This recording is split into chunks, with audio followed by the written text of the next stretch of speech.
পার্থক্য, বিশাল দূরত্ব, সীমাহীন দূরত্ব। এই সীমাহীন দূরত্বটাকে ঘোচানোর মূল দায়িত্বটা বিএনপির উপরে।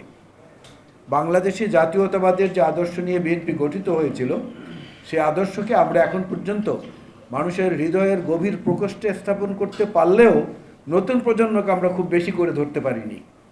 এটা আমাদের স্বীকার করতে হবে বিএনপিকে।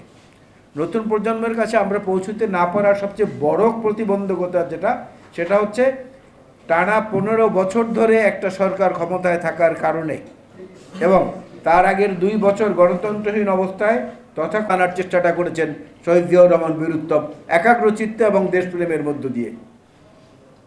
আওয়ামী লীগের জন্ম কবে? 23শে জুন।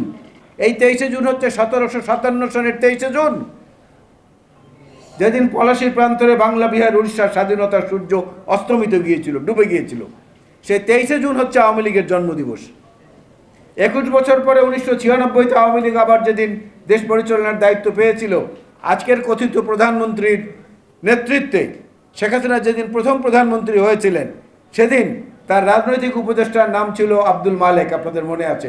ডাক্তার আব্দুল মালেক। দোজখের ফেরেশতার নাম হচ্ছে আব্দুল মালেক। দোজখের ফেরেশতার নাম আব্দুল মালেক। দোজখ যিনি পাহারা দেবেন শেষ বিচারের দিনে, সেই লোককে তিনি রাজনৈতিক উপদেষ্টা করেছিলেন ওই সময়। শেখ মুজিবুর রহমান সাহেব 1973-এর নির্বাচনের আগে চিঠি দিয়ে ভারতের কাছ থেকে মুক্তিযুদ্ধের লক্ষ্যে অর্জিত 52 কোটি টাকা ট্রাঙ্ক ভরে পাঠিয়ে দেওয়ার জন্য সেখানে অনুরোধ করেছিলেন এবং সে টাকা এনে দলের নির্বাচনের কাজে ব্যয় করেছিলেন। একটা কথা ইতিহাসের বাইরে বলবো না, কারণ প্রায় 400-র মতো মামলা মাথায় নিয়ে হাঁটছি, তার মধ্যে সাজাও হয়েছে। সুতরাং কথা বলতে আমাকে তো সতর্ক হতে হবে। এই জন্য যেগুলো বলছি ইতিহাস নির্ভর, তথ্য নির্ভর কথা বলছি। বেগম খালেদা জিয়ার জন্মদিন নিয়ে তারা ভ্যাংচায়। এখান থেকে একটু কষ্ট করে স্বরাষ্ট্র মন্ত্রণালয়ে যান।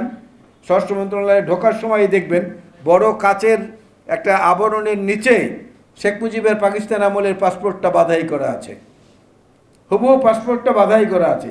সেখানে শেখ মুজিবের যে জন্মদিন, বঙ্গবন্ধুর অসমাপ্ত আত্মজীবনী কিংবা অন্য কোনো বইতে এই জন্মদিনের সঙ্গে কোনো মিল নাই।